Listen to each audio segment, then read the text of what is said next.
So there we have Qatar and the US, good friends. We have Israel and the US, good friends.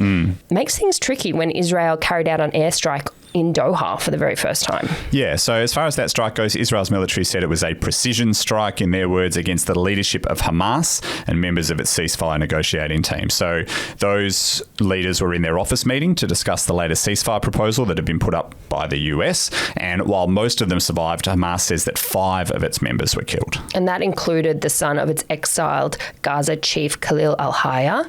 The Qatari government furious about it. They called the strike a blatant violation of international law and its sovereignty, and they accused Israel of sabotaging peace talks. And Trump wasn't happy about it either. So White House officials were given a heads up before the strike. They say they tried to warn Qatar, but there wasn't enough time. And although White House Press Secretary Caroline Leavitt said that the president has smoothed things over with Qatari leaders, assured them there's going to be no more attacks on their soil going forward, it does bring back into focus the US's perceived lack of influence over Israeli Prime Minister Benjamin Netanyahu's decisions. For his part, for Netanyahu's part, unapologetic.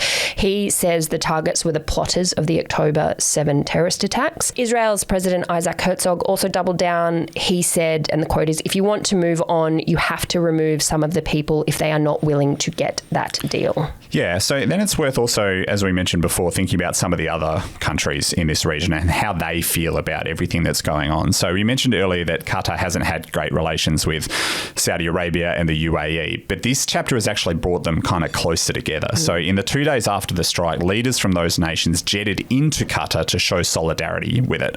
They are very concerned about Israel launching military strikes on targets in other nations, and there's been quite a bit of analysis saying that the ripple effects of Israel's actions could last for years to come.